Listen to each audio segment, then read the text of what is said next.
In the beginning of this video, I would like to say Africa needs more leaders like William Ruto. He is the president of Kenya since September last year.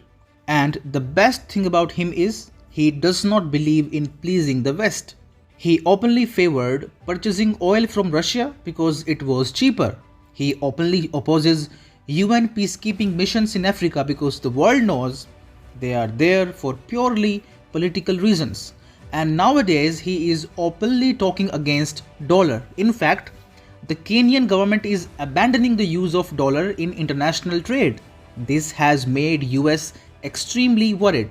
And now, guess what? A full-fledged campaign has been launched to unseat him and to replace him with a leader who kowtows to the West.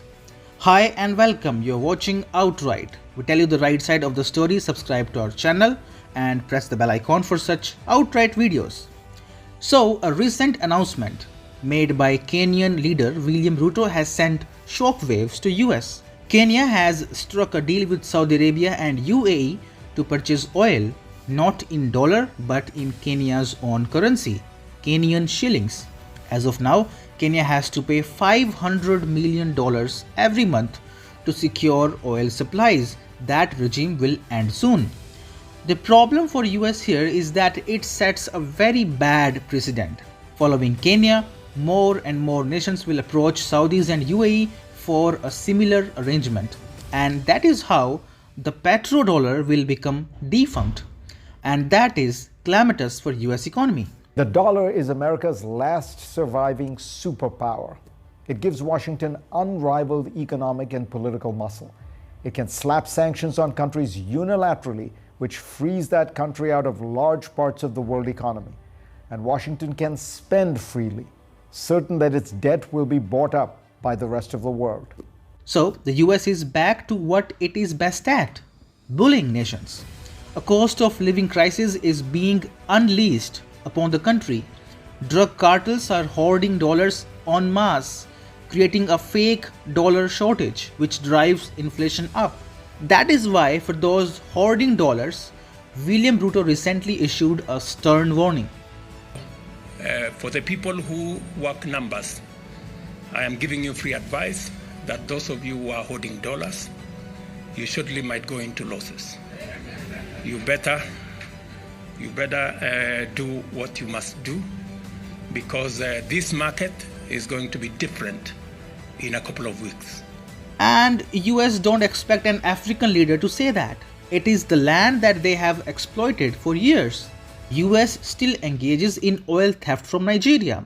US is already punishing South Africa through FATF by putting the country on the grey list. So Kenya is no different from them. And now the West is using opposition leader Raila Odinga to stoke unrest in the country. Odinga is a Western ally. He promised to join the West's sanctions campaign against Russia during elections. He is the West's chosen guy. And now, when Ruto is creating trouble for the West, Odinga has been sent to create trouble for Ruto.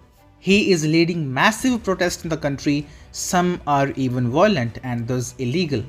Such is the crisis that the police had to ban him from staging any protest due to fears of riots and civil unrest. And the West is using all means at its disposal to harass Kenya. For example, Meta, USA's social media website, in January banned and blacklisted its 43 moderators in Kenya because allegations were leveled that Meta was doing not enough to stop online hate and violence. Is Meta also complicit in this anti-William Ruto campaign?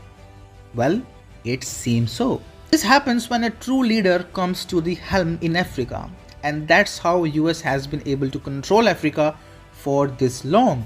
But this bullying will end now. Africa is not US's backyard. Leaders like William Ruto are taking the reins into their own hands.